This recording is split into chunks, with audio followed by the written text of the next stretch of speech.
my God. I literally cannot breathe after watching that. The sheer, unadulterated delusion on television this week, I have to take a deep, centering breath. I mean, my soul completely left my body. It just untethered, floated away, and sank straight to the bottom of the Mediterranean. Right. It is too much.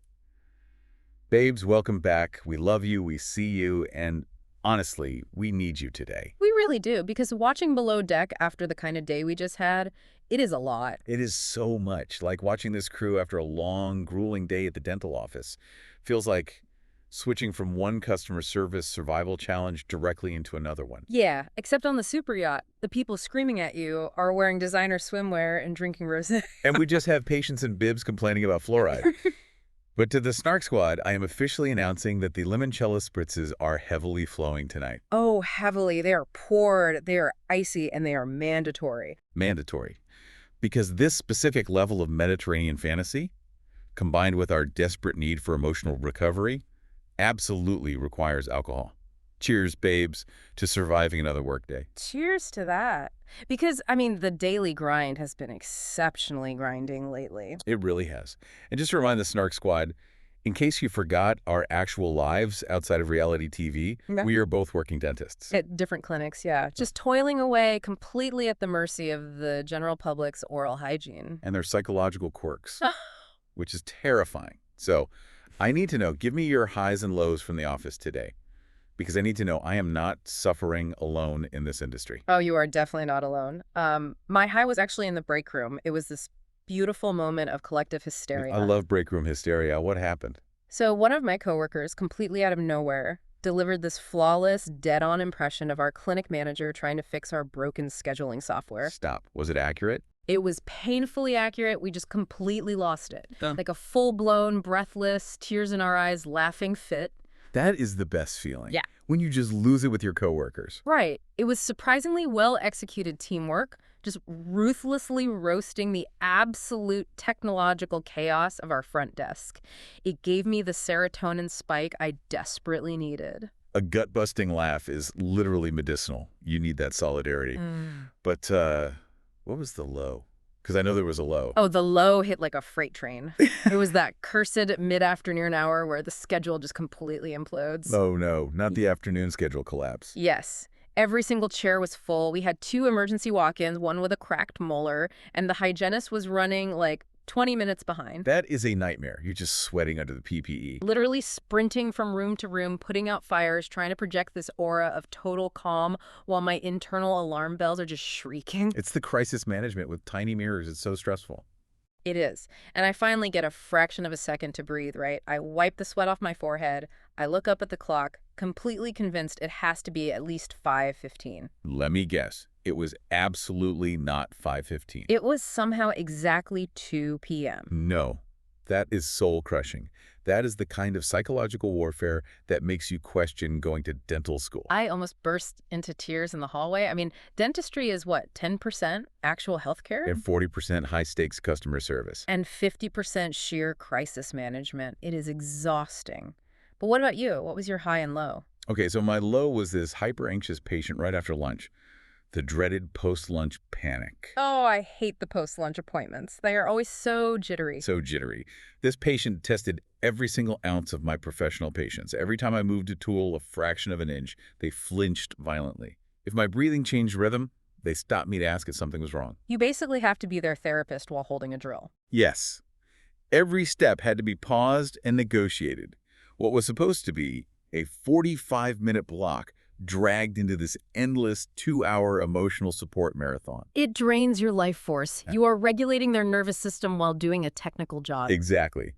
But my high was actually hilarious. Yeah. I had a patient who, for some inexplicable reason, decided that the exact moment I had both hands, a suction tube, and a drill entirely inside their mouth. Oh, I know where this is going. That was the perfect time to launch into a deeply involved story about their neighbor's dog digging up their rhododendrons. Why do they always do this? It's a universal phenomenon. They want to spill the most complicated tea when they literally cannot form a consonant. Right. It sounds like a drowning walrus trying to gossip. Right. Just muffled vowels and aggressive eye contact. And you just have to nod and pretend you understand the rhododendron drama. I was literally saying, uh-huh, oh wow, while suctioning a literal ocean of saliva.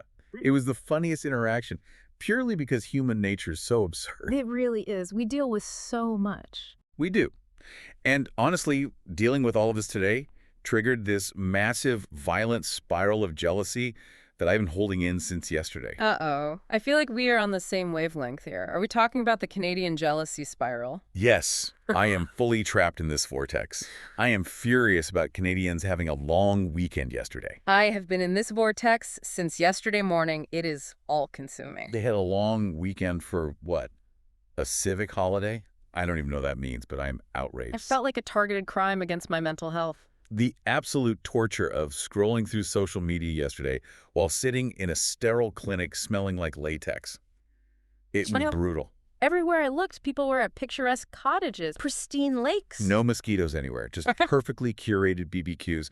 I literally saw a post of someone's feet dangling off a pontoon boat with a hard seltzer, and the caption was, Monday vibes. The phrase Monday vibes used in that context should be illegal. It is a personal attack. Meanwhile, my Monday vibes consisted of answering 14 urgent emails by 8 a.m. and drilling a molar while someone complained about our parking lot. I am very seriously ready to debate a full professional relocation to Canada. Wait, really? Like, pack up and move? Yes, we need to look into the reciprocity agreements for our dental licenses.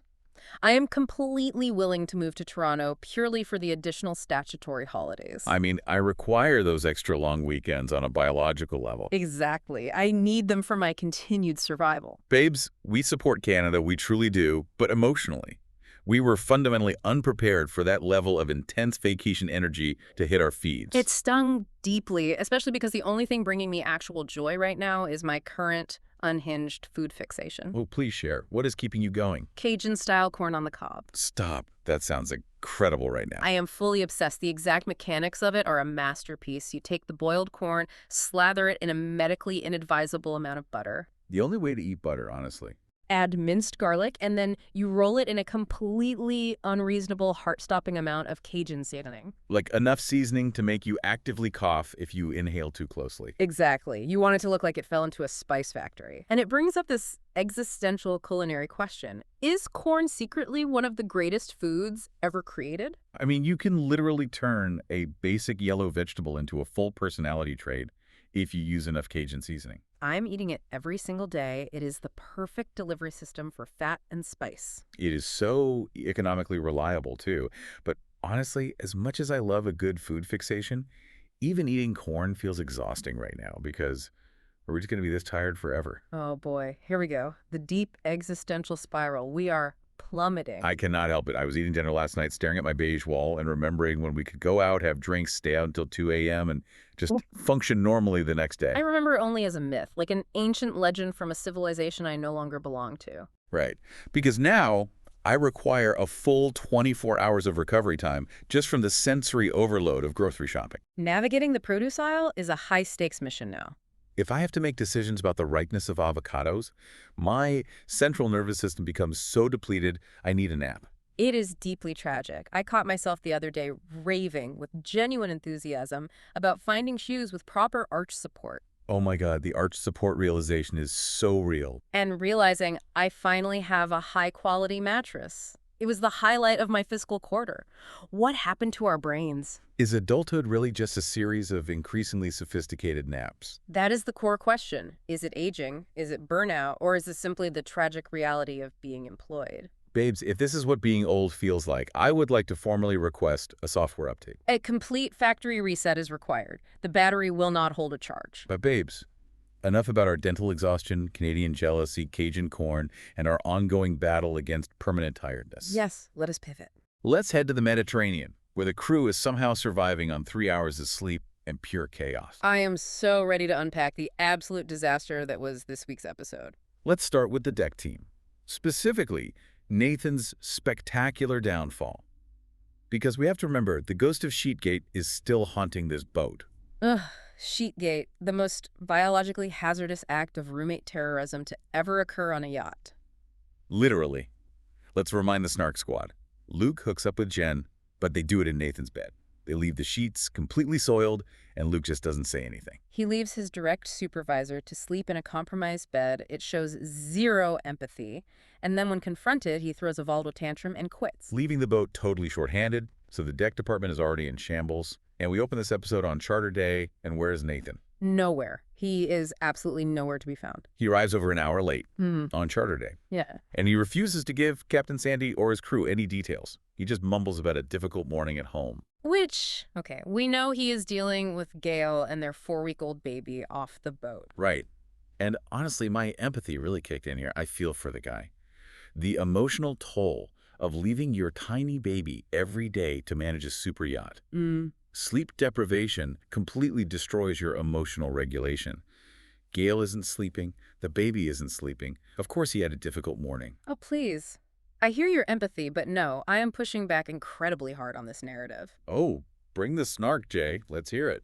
Nathan is not a junior deckhand. He is the bosun. He is legally responsible for the safety of the guests and a multi-million-dollar vessel. But is his newborn baby. Emergencies happen. I don't care. If you hold that title, you cannot act like a substitute teacher who wanders in an hour late, loses control of the classroom, and then blames the students. Okay, that is a harsh analogy. But it's true. You pick up a VHF radio or your phone and you tell your captain you will be late. Yeah. You communicate. You don't just wander in, mumble, and expect everyone to tiptoe around your dark aura. Wow, okay.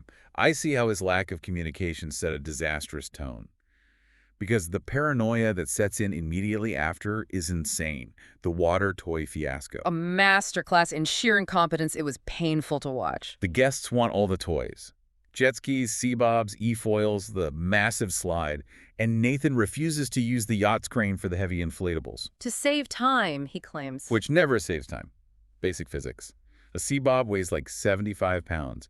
The inflatables become giant sails in the wind. Joe and Cooper are just dragging these things across wet teakwood, exhausting their muscles, risking the boat's paint job. It looks incredibly unprofessional. Sandy clocks it immediately. The shower isn't set up. The towels aren't laid out. And Cooper is visibly frustrated, which leads to the smiles of betrayal. The psychological tension in that moment. Joe and Cooper are sweating, breaking their backs, and they lock eyes, exchange a look, just smile at each other, like a silent commiseration. And Nathan, running on zero sleep, catches them and goes full dictator. Full unhinged dictator. He demands they say it out loud and threatens to run to Captain Sandy like they are toddlers in a sandbox. It escalated so fast. So is Joe actually undermining him, or is Nathan projecting his insecurities? Joe is absolutely waiting in the wings like a reality TV villain. Yes, Nathan is projecting and being a terrible manager, but Joe wants that bosun job so badly. You really think Joe is that calculated? I think he was just tired. Joe is an opportunist. He smells blood in the water. He wants Nathan to look disorganized so he can swoop in and be the hero. Well, his dark prayers get answered because of the medical emergency. Nathan tweaks his back, lifting the toys. Exacerbating a bulging disc, which is insane for a yachty to hide. A massive liability. Yeah. Sandy forces him to the hospital. He has a bruised disc, and he is out. The yacht is down 2 deckhands. And for Joe, it is Christmas morning. Sandy names him acting bosun, and he immediately starts changing Nathan's systems. Cooper literally says, "Goodbye, Deck Daddy. Hello, Dick." Yeah. Dickhead. Absolute poetry. But is Joe the hero the deck needs, or just an opportunist taking advantage of a man with a broken back? Both. He recognized a power vacuum and filled it.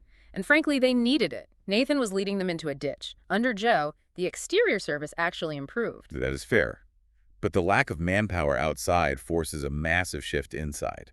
Aesha to the rescue, Kaylee's promotion, and Jen's absolute aura delusion. This storyline made me lose my mind. Sandy moves Aesha to the exterior to work as a deckhand. An unconventional, desperate move. But can we gush over Aesha? She is a machine. She takes on grueling exterior work, hauls heavy ropes, and still checks on the interior girls with a massive smile. Zero complaints. MVP behavior. She understands the hierarchy. So Aesha taps Kaylee to step up as acting Chief Stew, and Kaylee crushes it. She nails the yacht tour, sets the tone. She had one tiny radio mistake with Chef Joy, and Joy handled it perfectly. She said she would chew her softly, like an old person with no teeth. That is brilliant management. Joy knows yelling spikes cortisol and shuts down the prefrontal cortex. She kept Kaylee's brain online so she didn't panic. Emotional intelligence. Yeah. But you know who doesn't have that? Jen. Ah, the death of Zen Jen. Jen went to Bali to learn how to read auras, remember? And she claimed she had a peaceful yellow aura. But the second Kaylee gets promoted, Jen narrates her own aura changing in real time, yellow to purple to angry red. she openly admits to being a hater. The sabotage is real. She complains about being alone in the pantry, invents issues, and actively roots for Kaylee's downfall. She is a miserable rich girl who wants to be an influencer, not do maritime labor. Let me play devil's advocate. Mm-hmm. Are they overworking her? They are a man down inside. Is it mathematically possible her frustration is valid? No, entirely delusional. Everyone on the boat is doing the work of two people. Aisha's doing two jobs. Joe and Cooper are doing the work of four men. That is true. Jen is crying about loading a dishwasher in an air-conditioned pantry. Her complaints are invalid. You are so right. Because even sweet, conflict-avoidant Kat finally reaches her breaking point with Jen. Kat snapping was the highlight. Kat literally confronts Jen and uses her own mom's advice. If you don't have anything nice to say, don't say it at all. When Kat, a human golden retriever, tells you to shut up, you have crossed a line. Jen is a heavy anchor dragging down morale. It is exhausting. But babes, we have to pivot. The Bravo Universe crossover event. We have to talk about the absolute madness on the other boat with Captain Carrie Fraser and Chef Anthony. The culinary fever dream. Chef Anthony is spiraling. He has dyslexia, making organization hard, and Fraser's breathing down his neck. And then, the preference sheet from hell. Read it. Let the listeners feel the existential pain. Okay, combined allergies to dairy, egg, gluten, wheat, hazelnut, A&D banana. Playholdized vegetarian who won't eat lobster, a husband who hates meat and fish, and a strict vegan. What macronutrients are left? And they want a pina colada birthday cake that is dairy-free, egg-free, and gluten-free. Just hand them a raw coconut and a plastic straw. Baking is strict chemistry. Break down the science for us. Without gluten, there is no elastic web to trap carbon dioxide, so the cake crumbles into sand. Without eggs, there is no lecithin to emulsify fats, so there is no binder. And the dairy. Without butter, fat, and milk sugars for the Maillard reaction, you are baking a lie. You want a cake with no structural integrity. It's a sad tropical puddle on a plate. I fiercely defend Anthony. How was a solo chef supposed to survive this? But the food wasn't even the biggest problem. Enter Jill Zarin. The final boss charter guest, reality TV royalty. She isn't even the primary. Melinda paid the bill. But the second Jill boards, she takes over. Her demands were unhinged. Diet Coke stored in the freezer. Which risks a massive sticky explosion because freezing forces dissolved CO2 out of the solution. Sonic-style ice nuggets. Sushi, even though Melinda hates raw fish. And a giant bottle of Tums. She went full demanding grandmother. And then the cold burger incident. Jill gets a cold burger and loudly asks the entire table, "Is your burger cold?" They want to know. She was conducting formal polling data at lunch. I think Jill is an absolute nightmare Karen, making the crew's life hell. See, I disagree. I am unapologetically Team Jill on this. What? You are defending her? Yes. I view her as a rigorous quality assurance inspector. If you pay tens of thousands of dollars for a luxury super yacht, you deserve a hot burger. You deserve your preferred ice. But the method? Performing cruelty for television? If she wanted to give QA feedback, she would quietly tell Fraser she just wanted screen time. But that makes incredible television. She's a seasoned professional. She knows quietly talking to Fraser doesn't make the edit. It is still psychologically exhausting. All right, let's transition to segments. Yachty of the Week, episode MVP, and best work ethic. Aisha or Kaylee? It is tough, but my MVP is absolutely Aisha, stepping out of her high-status interior role to haul sweaty toys in the blazing sun to save the charter. Next-level dedication. I agree. Aisha is the structural glue. What about funniest crew member? Kat for dressing up in that massive, unflattering zebra costume during dinner service. And Joy telling her she looks like a literal garbage bag. I was crying. Kat brought the levity we needed while Jen was having a purple aura meltdown. Biggest surprise of the week? This unsettled me deeply. Dylan washing his ham. Oh my God. Dumbbell Dylan rinsing processed deli meat in the sink to remove the fat for pure protein. It is bizarre, scientifically illiterate, disordered eating behavior. Who washes ham? It's the delusion of Jim Bro nutrition science. Ham is cured. The fat is marbled microscopically. Rinsing it just leaves you with wet, soggy, waterlogged ham. Exactly. Just eat a boiled chicken breast. I was horrified. Okay, person you'd actually want serving your charter. Chef Joy. Mm-hmm. Meticulously crafting that safari dinner with her calm, regulating energy. Yes, as long as she is fully uncoupled from the Luke drama. Absolutely. Moving to charter guests from hell, We discussed the impossible cake, but what complaint made you yell at the TV? Jill Zarin essentially demanding a physical doorbell to summon the crew. I wish I had a bell. It is fundamentally degrading. It crosses a line from luxury hospitality to treating the crew like indentured servants. Survival check. Could you serve this group for 3 days without jumping overboard? No, if Jill Zarin dinged a bell at me, I would violently throw her sonic ice nuggets at her head, one by one. I would just walk into the walk-in fridge, sit on a crate of lettuce, and silently cry. But it is fascinating how Jill hijacked Melinda's expensive vacation for screen time. She manipulated the situation for a free, publicized vacation. Iconic in a toxic way. Let's do boatman's or bad idea. Luke, texting Joy, "My life is joyless without you." A massive neon red flag. My romantic brain thought it was a little sad and sweet. No, he hooked up with Jen, threw a tantrum, quit, and is now trying to manipulate Joy for damage control to soothe his ego. You are totally right. Verdict. Terrible decision waiting to happen. What about Kat and Cooper's tension? Kat confronting him for ignoring her. It's the pressure cooker environment. Cooper is fighting for his life outside, so he pulled his energy away. Kat took it personally. Verdict. Vacation flirtation gone sour. They need tequila to reset. Agreed. And the missing chemistry on the other boat. Vandy and Barbie violently feuding over ironing napkins instead of hooking up with anyone. Just professional resentment over starch. Someone needs to make out in the laundry room to cut the tension. The boat needs a release valve. All right. Next charter predictions. Sandy was texting the Bravado group chat. Who is coming back? I predict Max is coming back to save the exterior team. Yes. He brings that golden retriever, chaotic good energy, and the interior explosion. Jen is going to fully sabotage the next dinner service and get fired. Sandy has zero patience left. None. And finally, the outside drama. Yeah. Captain Carey and Chef Ben going at it on Twitter about work ethic. Dueling articles. It is breaking the fourth wall. They will absolutely never work in the same boat again. That bridge is blown up with dynamite. Sad, but incredible content for us. It truly sustains us. Well, Snark Squad, we survived the NY Akira 1 chaos, the chemical illusion of the guests, and the deck department collapse. Now we want to hear from you. Get into the comments. What was the high and low of your workday today? Did you have a tiny mirror crisis? Are you also furiously jealous of Canada's long weekend pontoon energy? And most importantly, are we all just going to be physically tired forever? Let us know. Babes, thank you so much for joining us. Subscribe, leave a 5-star review, 5 stars only, and share this with a reality TV-loving bestie. Keep the snark alive. Stay fabulous, stay delusional, and we'll see you on the snark side.